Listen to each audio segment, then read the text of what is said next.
Charles Oliveira. Actually, let's just enjoy this kitty. God. I'm gonna preface this video by saying all of the stats and numbers that I use in this video are from Tapology and Bloody Elbow and a couple of other MMA sources. So take everything I say maybe with a smidgen of salt. Let's start this fighters pay discussion with how exactly do fighters get paid in the first place? What do we actually know? Let's dive straight in. When a fighter is first starting out in the UFC, he will sign a rookie contract, and the rookie contract allows for anywhere from 3 fights all the way till 8 fights, depending on how hungry the fighter is to, number 1, get in the octagon, and number 2, get that bread. The starting salary for these rookie fighters is $10,000 to show up and $10,000 to win the fight, and some rookie contracts have $30,000 to show up and $30,000 to win the fight. A fighter like maybe say Paddy Pimblett might sign a higher rookie contract because of how well known he was outside of the UFC, whereas a rookie like Joseph Holmes, who nobody knows except Mr. Fins, he might sign a $10,000 contract. If you're on a win streak or you're just having spectacular UFC octagon appearances, you may be able to renegotiate your contract a la Paulo Costa, a la Paddy Pimblett. A fighter who gets out of their rookie contract and has been successful in the UFC will get a second contract, and that second contract can get them anywhere from $80,000 to fight all the way up until $250,000 to fight, depending how good their performances in the octagon have been and if they're on a win streak. Then we get into the big bucks. A well-known fighter, let's say Michael Chandler, let's say Tony Ferguson, let's say Conor McGregor, let's say Francis Ngannou. Those fighters can get anywhere from $500,000 to show up all the way till $3 million to show up to fight, with the win bonus diminishing significantly, maybe to about $100K to $200K, but they still get that bread. Fighters also behind closed doors may be able to get more money, like say Davison Figueiredo. When he fought Brandon Moreno, he did not get his fight bonus, even though they had one of the best fights of the year. Dana White re-looked at it and he was like, you know what, I will give you your bonus. This happened maybe a couple months later, so sometimes those situations occur where the fighter is like, yo, I deserve more, and Dana White's like, here's more. If an opponent misses weight, a fighter is also eligible for a percentage of their purse depending on how bad they missed weight. So now we got out of the way every way a fighter can make money actually inside of the octagon. Let's get into a couple more ways they can make some money. A secondary way fighters can make money is through bonuses. So more often than not, if a fighter wins their fight,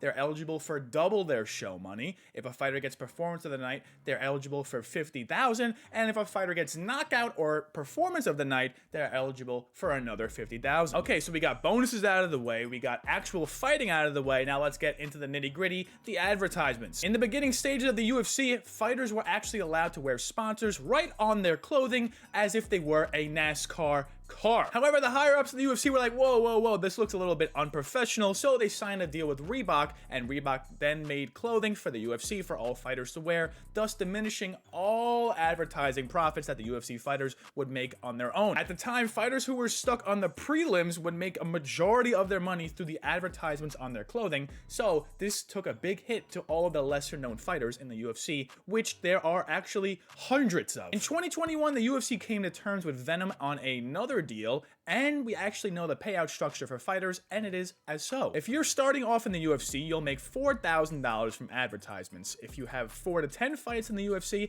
you'll make $5,000. 11 to 15 fights in the UFC, you'll make $10,000, and then so on and so forth. It gets up a little more, up until the champion, who gets $42,000 per fight. So basically, in layman's terms, any new fighter gets screwed, and any existing fighter that's been in the UFC for a while, you know, they also get screwed. Comparatively, sponsors for fighters back in the day would give 5 to 10 times what Venom is giving the fighters now. UFC fighters can also make money via social media, whether that be through Instagram, TikTok, YouTube, Twitch, any of those, but you know, they're also busy fighting hand-to-hand brutal combat, so they may not have time for those extracurricular activities. Now, before I get into the meat and potatoes of this video, which is pay-per-view points, let me just say that all the events that you see fighters go to, whether it be like appearances for media or, you know, the UFC videos they do on YouTube, they are not paid for those. They go out of their way and take up their own valuable time that they could spend training or eating or spending with their family, and they do it for the UFC because Well, I mean, they want people to see their fights, right? The idea is that promoting the fight will get more eyes on the fight, and therefore more eyes on the fight will guarantee you more dollars in the future. So just imagine all the lost training sessions and all the lost valuable time that all the UFC fighters have to miss because they have to attend these UFC promos because the UFC is trying to get pay-per-view buys. And also keep in mind that most of these fighters don't even get pay-per-view points from the pay-per-views. So that leads me into pay-per-view points.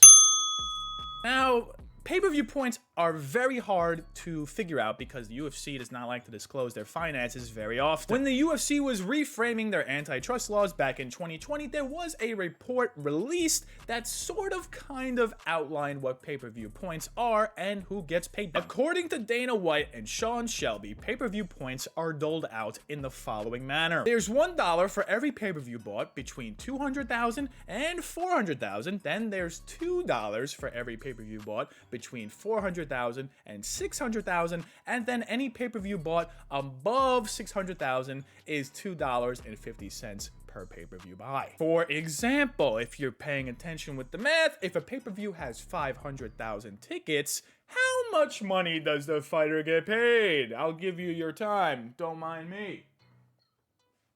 So, if you paid attention to math class, you would figure out that a fighter would get $600,000 if his pay-per-view were to sell 500,000 tickets. That is a lot of money. However, the way the UFC decides who gets the pay-per-view points is a little bit murky. According to Dana himself, in the 2020 report, he said that the only people who get pay-per-view points are the defending champions. However, based on the occasion and the popularity of the fighters, Dana White might be like, okay, here's a couple points for you. For example, when Khabib fought Conor McGregor in the biggest UFC pay-per-view of all time, Conor McGregor, of course, because he's Conor McGregor, got pay-per-view points, although Khabib was technically the defending champion. Another example is when Anderson Silva fought Nick Diaz. Neither person was defending a belt on that night, but both fighters got pay-per-view points because they're very popular and they're the main reason why people are buying the pay-per-view. So with that same logic, if people are buying the pay-per-view because they want to see certain fighters, shouldn't those certain fighters also get pay-per-view points if, number one, they're not headlining, and number two, they're not a defending champ? Now that you see where the argument is stemming from, let's get into how Charles Oliveira got screwed.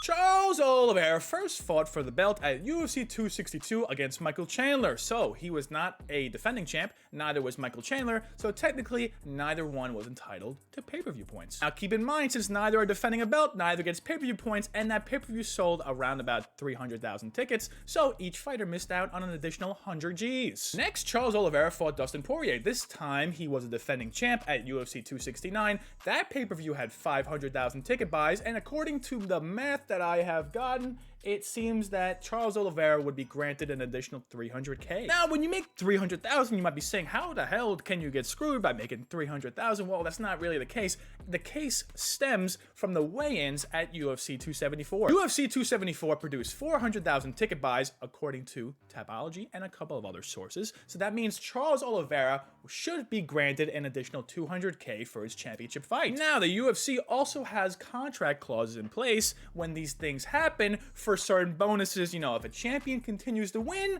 they get bigger bonuses. If a champion continues to defend his belt, if a champion continues to put on hella great performances, they get bonus after bonus after bonus. But when you lose the championship, those bonuses, go out the window. Considering Charles Oliveira always hunts for a finish and is one of the most entertaining fighters on the UFC roster, it would make sense that Dana White will continue to give him bonus after bonus, but that is coming to a screeching halt because of he missed weight by a half of a pound. For an average non-title fight, a fighter is allowed to miss 1 pound. However, in a championship bout, the fighter must be exactly at the weight limit or even under it to be eligible to fight for the title. Ironically, Oliveira actually tweeted the night before the weigh-in saying how he had already made weight. How is this possible? When he stepped on the scale the following day after that tweet, he was off by a half pound. The UFC allowed Charles an hour to cut the half pound, but unfortunately he got back to the scale in an hour and he still weighed a half pound over. What the heck is going on here? Since he was still a half pound over, since he was a defending champ, he was stripped of the belt. So now that he's stripped of the belt, he's no longer a defending champion, which means the UFC does not have to give him pay-per-view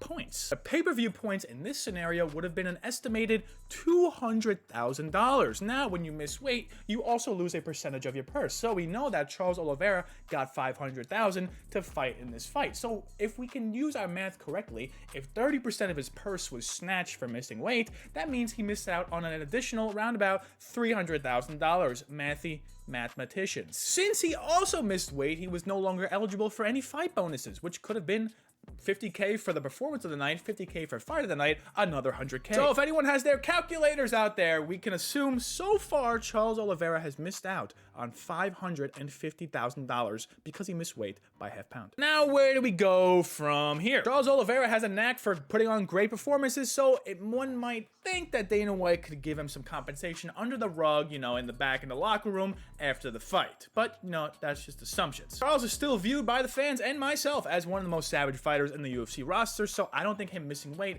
is going to make his likability any less. The controversy here lies in how the UFC handled the weight cutting issue. Dana first said that the scale was messed up because European fighters were changing the pounds to kilograms, and then he doubled down on this statement by saying he's gonna have a security guard the scale overnight. So number one, why was this not being done before? And number two, if the scale was the problem, how come other fighters were able to comfortably make weight? And number three, if the scale is the problem, how come we're even penalizing Charles Oliveira in the first place? The implication from Dana is that the scale is the problem. So if that's the case, then give Charles his $550K. Right? I feel like I had to make this video just to let out some frustration, some aggressions. You know, I do love the UFC, but there are certain times when this topic is brought up about fighters' pay that, you know, it can be a little tilting. The situation is murky because the UFC makes the situation murky. They purposefully hold certain details from the public so that people like me don't talk about it. Although you can publicly trade UFC stock under their umbrella company Endeavor on the stock market, we still do not know what these fighters exactly are paid, and that's wild. With all this being said, I hope you enjoyed this video. Hope you enjoyed all the research I put in. You know, it's a little lengthy of a video. I apologize. I'm gonna try to trim it down in the editing. So I guess if you got to this point in the video, you'll see how long I trimmed it down. So make sure you have a great day. Leave a like, comment, subscribe. Let me know in the comments, what's your opinion on this whole matter? Like, this is kind of wild, no? I don't know. Subscribe, Savage. Have a great one. You Savage.